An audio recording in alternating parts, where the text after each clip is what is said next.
Wholesaler contracts revealed. So today I'm not going to walk you through an actual contract because wholesaler contracts, every one we see is going to be very different.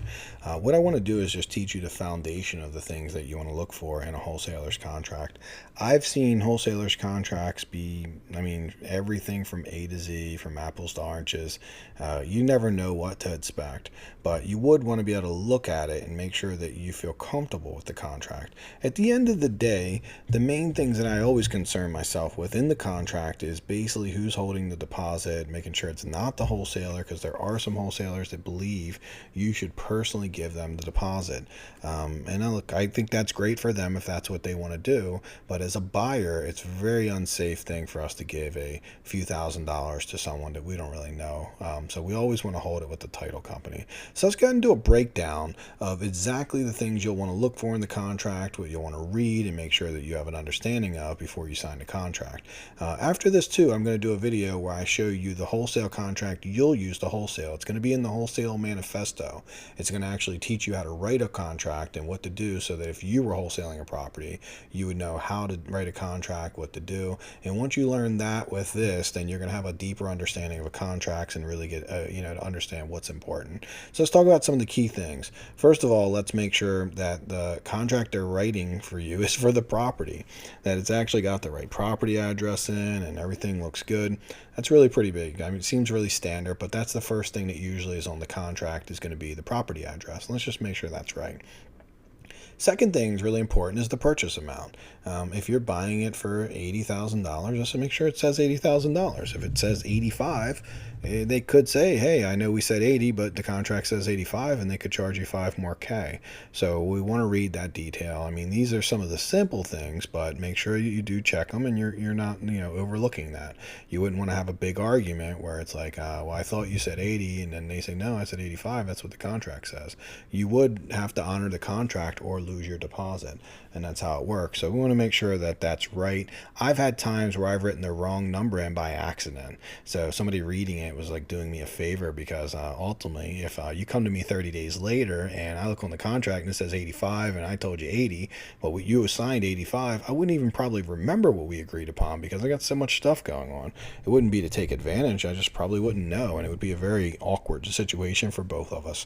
So make sure you help the wholesaler do the right thing and make sure they get that right. And then the deposit amount. So as a buyer, we always want to put the least amount of money down.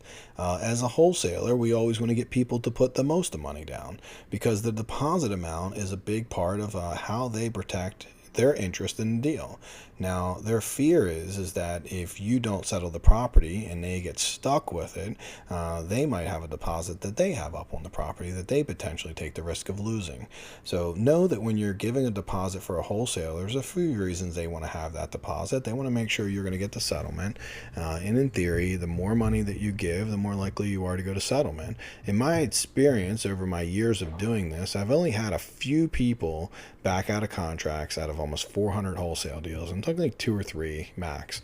And on all of those deals, it was usually $1,000 to $2,500. So $1,000 to $2,500. That's not considered a big deposit, but it's enough that, for $1,000, it's pretty easy for someone to say, man, I made a bad choice and give it back to you. Or maybe it's a little difficult and they thought they could get hard money and then maybe that's not going so easily. For $1,000, people will change their mind.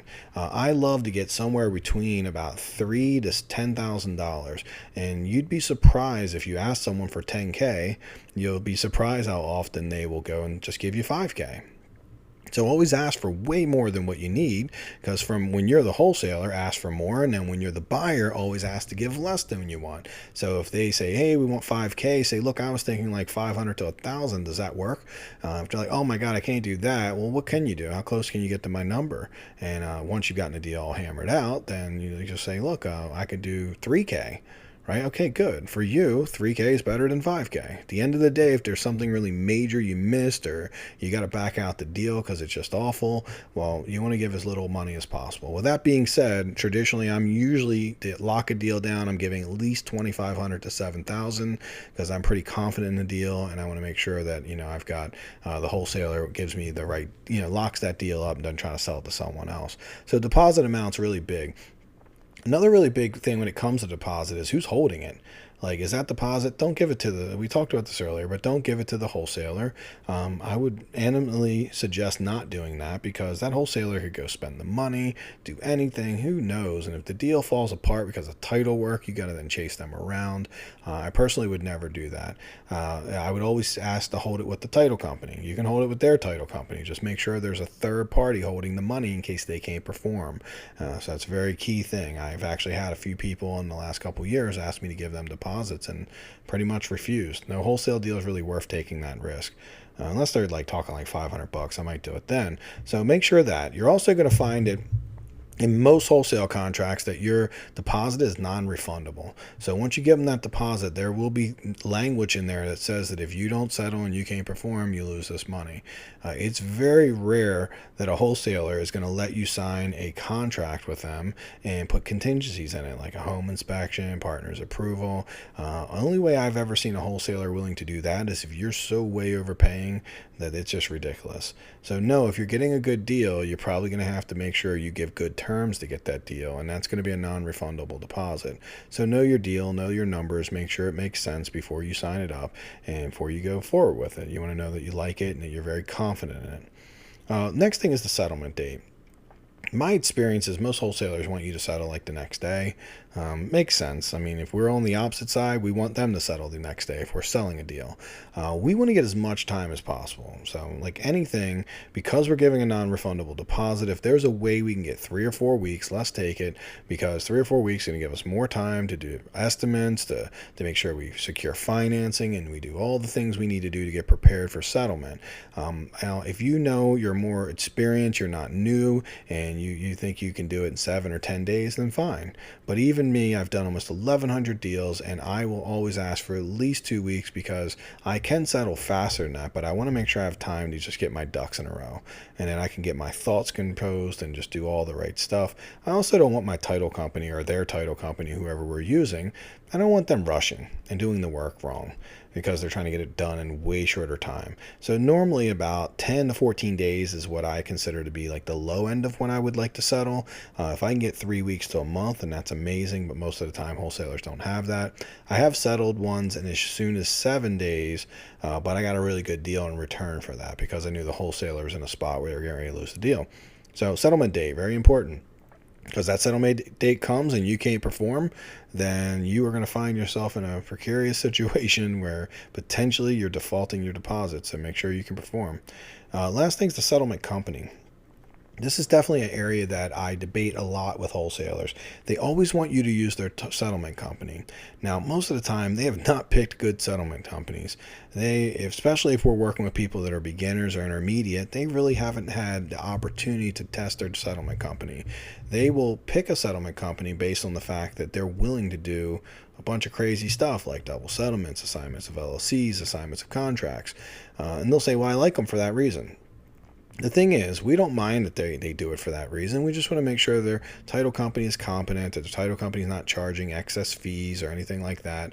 And so often when I do use a company outside of my own title company, it's because I've bought from a wholesaler and they forced me to use them. With that being said, I will say that I've had some issues. It's not always perfect. So if you are going to use the wholesaler's title company, my recommendation to you would be to see if you could pay an extra fee to your title company to review their work. You don't have to do that every time, but personally, if I don't like the title company or I'm not sure about the title company they're using or I've not had a good experience with them in the past, I wouldn't lose the deal over it. I would just pay the extra money and then discount my price to the wholesaler so I can take care of that extra $500 I might have to pay my title company to review their work. And I would make sure they did that because that's really important.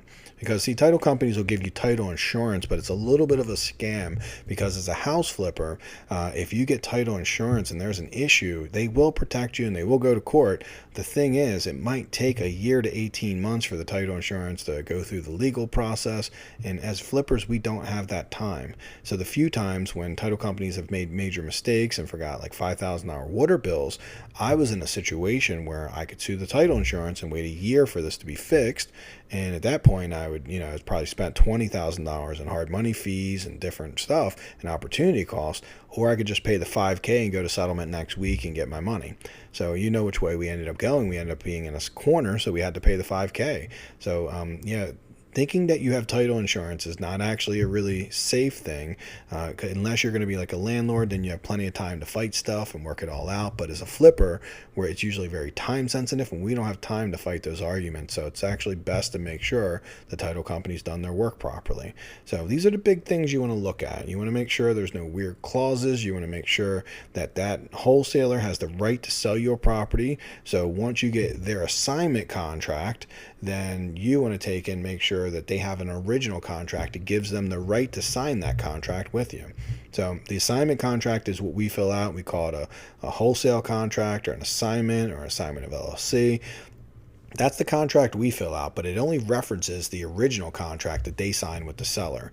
So what they're doing is they're assigning a contract with the seller to buy, and then this assignment contract gives us the rights. It's selling us the rights to have their position in that original contract, and that's how we connect all these things. And there's a lot more to it, but I'll go over it more in the actual contract, and we get into the wholesale manifesto, and make sure that you're very well versed in this and you understand these contracts well. A lot of times when you're new, it's definitely a little bit of a it's a little tricky. So I don't always recommend working with wholesalers and buying your first deal from a wholesaler unless you have a little bit of experience, or you have a coach or someone who's supporting you to make sure you're not missing any big details.